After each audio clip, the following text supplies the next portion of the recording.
Mafia Mama stars Toni Collette and Monica Bellucci and is directed by Catherine Hardwicke, who used to have something to say, but apparently has nothing to say anymore as a filmmaker. She broke onto the scene with 13 back in the early 2000s, was well received, clearly had a point, and she has devolved as a director into doing projects like Mafia Mama, and actually most of the recent works that she's done don't really have anything to say. She's kind of run out of a voice. So this is available on Paramount Plus with Showtime, and it does not have audio description because, of course, it doesn't, right? I think it's Bleecker Street, so that's a Bleecker Street problem, I'm sure. I feel like that's definitely something that we need to talk to Bleecker Street about. And basically, the plot of this film is that Toni Collette plays an American of 40-something. She didn't get to finish her age. When she said 40 in the film, I was like, she's not 40. Toni Collette and I are not the same age. I'm sorry, like, if that's how you wrote the character, fine, but we're not the same age. So, there's a lot of things I'm willing to believe in life. Toni Collette being 40 is not one of them. I know who's about the same age as me, and there are people who I thought were the same age as me who are not, and who are older. And I've never once thought Toni Collette and I are the same age.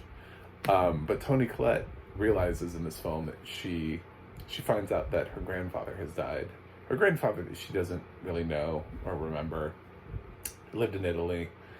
And she then finds out that her husband is a dick and is cheating on her. So she's like, you know what? Maybe I'm going to take up that strange woman on the phone and go to my grandfather's funeral in Italy because I need my eat, pray, fuck, as she calls it.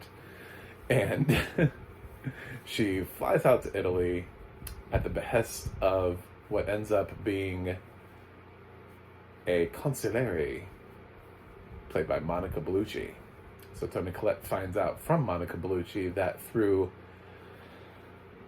her hereditary line, she has inherited a mafia family from her grandfather. She was the one that was declared to be next in line because she's the only child of her father. Her father was part of the mob and was killed when she was a little kid, and that's why her mom moved to America.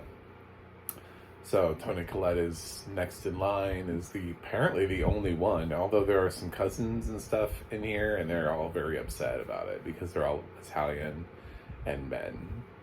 So, but Monica Bellucci is there to guide the way, and she realizes that this decision that has been made is irreversible. And yes, I've just used 2 film titles there, just in case you didn't pick up on my use of Hereditary and Irreversible. I just want to point that out. I'm that kind of person. So click subscribe for random movie shout-outs. And this film just kind of gets silly, because it's supposed to. It's called Mafia Mama. Did you expect it to be like Toni Collette's bid for the Oscars this year? It's not. It's anything, it feels like the kind of thing Rob Schneider would have done 20 years ago.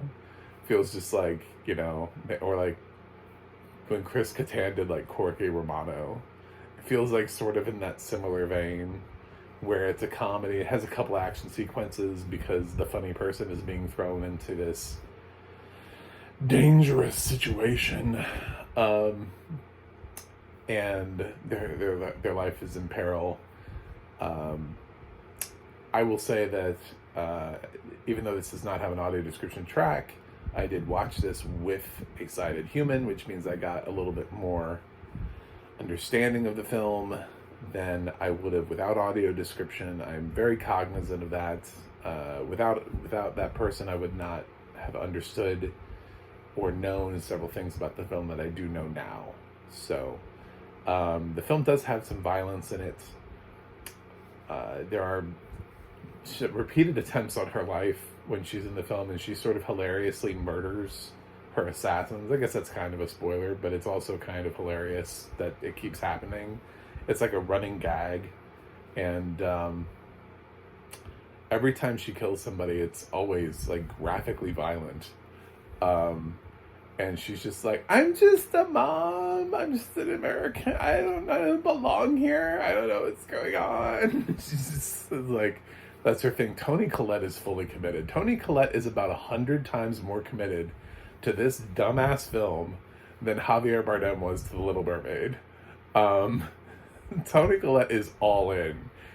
I have to give her props for being just, you know, we forget that she came out of Muriel's wedding and that this is kind of her thing, like comedy.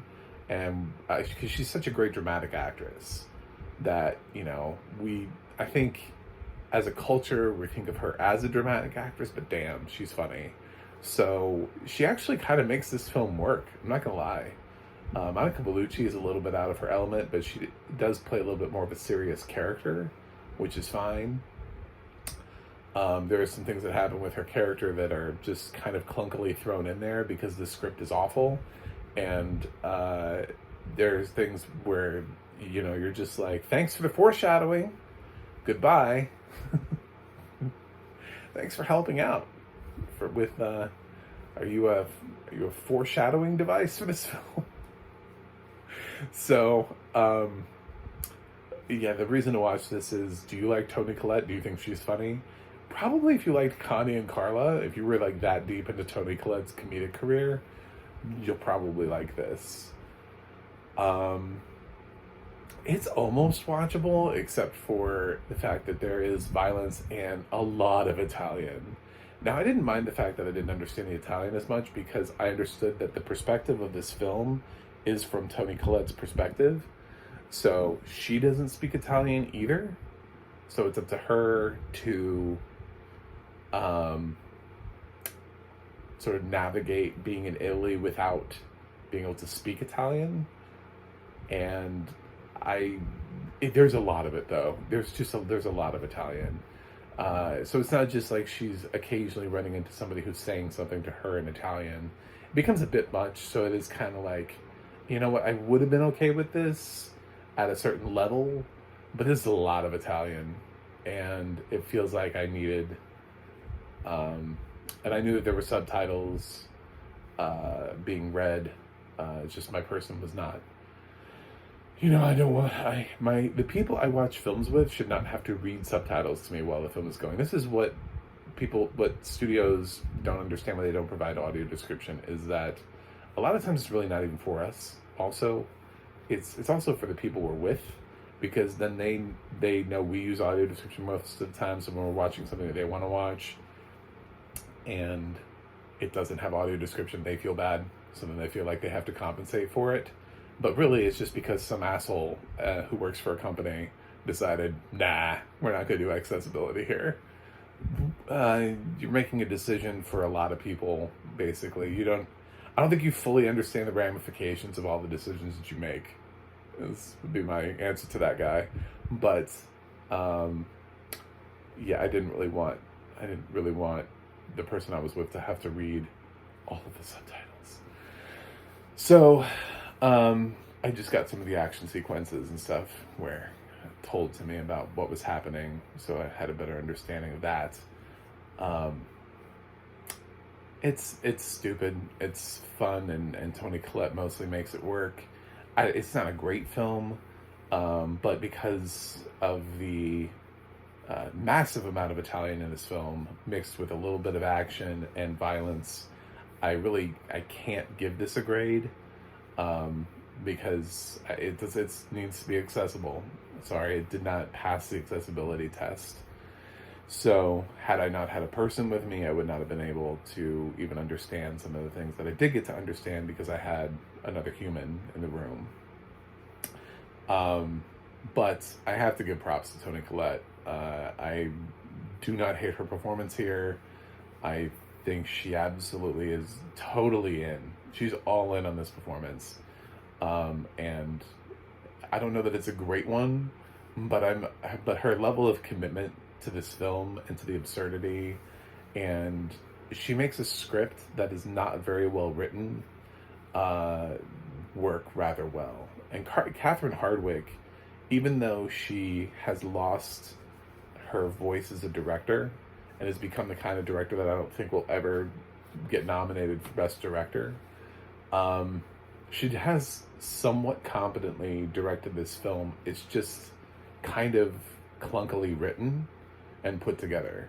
There's also a best friend character in here from America who has some really great lines, and I thought she was funny, although she's roped in at the end, and I was just like, what is happening?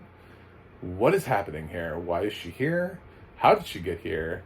I love that everybody just travels to Italy. Everybody she left in America just ends up in Italy. I'm just like, why are they all here? There's literally my favorite point. I'm throwing spoilers in here. This is not a big one though. My favorite shitty moment in this film is there's a moment where Toni Collette is she's like on a date because she's doing her eat, pray, fuck as she calls it, and she gets a call from her son who's supposed to be away at college, right? And he calls her, and I guess it's a FaceTime because he wouldn't have been able to ask the question otherwise. So literally the phone call is, Toni Collette's like, hey, and he's like, who's that guy? And then she's like, nobody. And then he's like, all right, I gotta get to class, I love you. I was like, did he need something? Like, he didn't actually ask her anything. Did he psychically know that there was a guy there? And he wanted to know who that was? What was the point of that phone call? Like, when I call somebody, I usually have, like, a question, at least. Like, something. I'm like, hey, what's up? How you doing? How you been?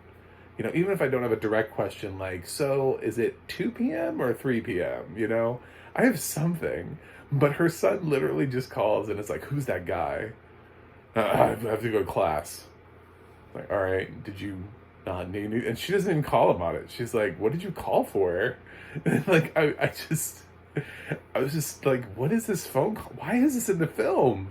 Why did we need to be reminded that she has a son? Anyway, yeah, it's this screenplay is not good. But some people have really tried to make this film work, and I appreciate that.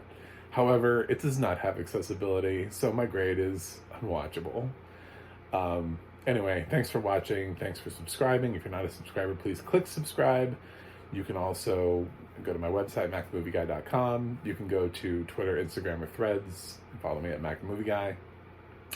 You can go to the audio description project, adp.acb.org. It'll let you know who is narrating, what films are being narrated where you can find them, and the ADNA.org will tell you who's narrating what. That's it for me today. I will watch something else and see you guys on the other side.